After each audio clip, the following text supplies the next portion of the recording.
Salut, je m'appelle Rosemary. J'ai 16 ans. Je n'ai rien à cacher. Je vais te raconter cette histoire pour te dévoiler la chose horrible que ma mère a faite. Et je suis sûre qu'elle en paiera le prix. Et j'espère que tu comprendras d'où je viens. Jusqu'à récemment, je vivais avec ma mère dans une grande maison. Il fut une époque où ma famille était au complet et heureuse. Mais tout a changé il y a 5 ans quand, pour faire court, ma mère a jeté mon père dehors.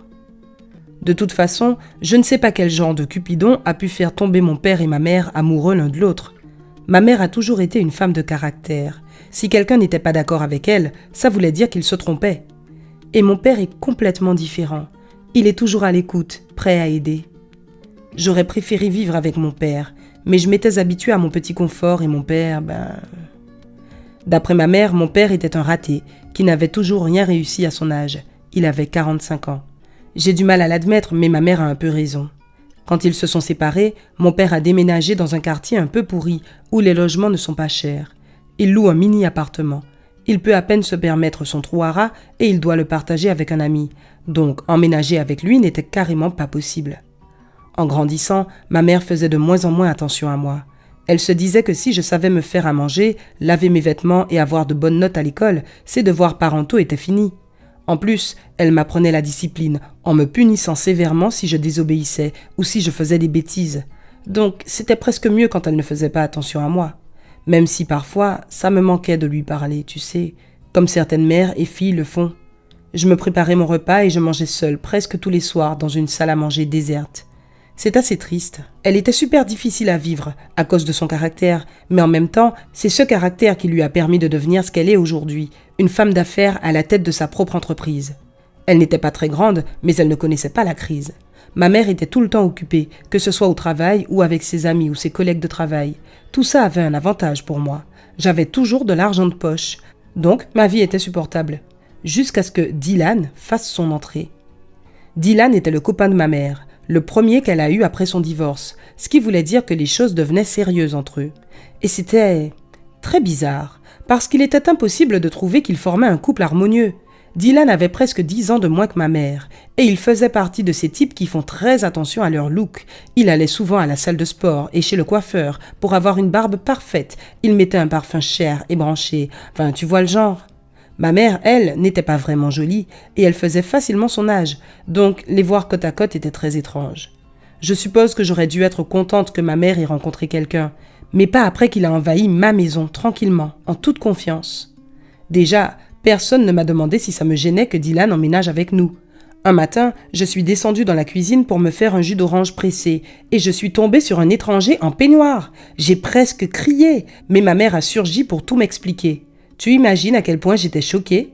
Je devais accepter qu'il soit là, comme si mon avis ne comptait pas. J'avais de plus en plus l'impression d'être un fantôme. Dylan n'essayait même pas d'être gentil avec moi. Il a vite commencé à se comporter comme si toute la maison lui appartenait. Mais surtout, ce qui m'énervait, c'est qu'il me traitait comme si j'étais la femme de ménage. Il pensait qu'il avait le droit de me gronder si je ne faisais pas la vaisselle, par exemple, y compris sa vaisselle. Rapidement, ma mère et Dylan ont commencé à se permettre de faire des commentaires sarcastiques sur ma présence dans la maison, comme s'ils ne pouvaient pas se détendre à cause de moi. C'était sur le ton de la blague, mais elles étaient très désagréables ces blagues, et parfois même méchantes. Elles me blessaient beaucoup. Ils ont même dit qu'ils devraient m'envoyer vivre chez mon père. J'ai entendu leur conversation un soir où ils pensaient que j'étais déjà partie me coucher. Et j'y avais déjà réfléchi.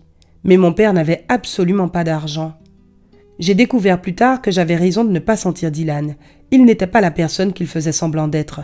Un jour, j'étais en retard pour l'école et j'ai pris son téléphone sans le faire exprès. On avait le même modèle, de la même couleur. Je n'ai réalisé mon erreur qu'une fois au lycée, quand Dylan, qui cherchait son téléphone, a appelé d'un autre numéro. Quand j'ai réalisé que j'avais touché au téléphone de mon horrible beau-père, ou peu importe qui il était vraiment pour moi, je n'ai pas résisté à la tentation de regarder ses contacts, ses messages, ses photos, tous les endroits qui n'étaient pas protégés par un mot de passe. Et devine ce que j'ai trouvé. J'ai découvert que Dylan parlait avec une fille. Je n'aimais pas le ton de ses messages, parce qu'on aurait dit qu'ils étaient très proches. J'ai décidé d'y porter un peu plus d'attention. Ça m'a pris toute la durée de mon cours, mais ça valait vraiment le coup. D'abord, Dylan parlait à son ancienne copine, avec qui il gardait une relation chaleureuse et même intime. Ensuite, Dylan racontait qu'il ne vivait avec ma mère que pour son argent. Il ne l'aimait même pas. Et Dylan avait un plan. D'abord, se débarrasser de moi, et ensuite s'emparer des économies de ma mère. Elle était amoureuse de lui et elle n'hésitait pas à lui payer tout ce qu'il voulait. Après ça, Dylan comptait quitter ma mère et retourner avec son ex, avec un bon compte en banque bien rempli, pour qu'ils puissent tout recommencer à zéro tous les deux. Honnêtement, j'étais tellement choquée que je ne savais pas si je devais en parler à ma mère. Je n'imaginais même pas sa réaction. Et quand j'ai osé lui dire la vérité, elle ne m'a pas cru. J'ai insisté pour qu'elle regarde son téléphone, mais c'était trop tard. Dylan devait avoir deviné que j'avais vu les messages et il les avait supprimés. On m'a traitée de menteuse et ma mère m'a envoyé vivre avec mon père, de la même manière qu'elle l'avait jeté dehors il y a plusieurs années. J'ai vécu beaucoup de choses avec ma mère, mais je n'avais jamais cru qu'elle ferait ça, et je trouve même qu'elle mérite ce que Dylan va lui faire quand il réussira à lui piquer son argent. Quant à la vie avec mon père, elle n'est finalement pas si mal. On s'entend très bien, et il vient de trouver un nouveau travail mieux payé. Il commence même à parler de nous trouver un nouvel appartement. On dirait que prendre soin de quelqu'un était ce dont il avait besoin pour réussir dans la vie.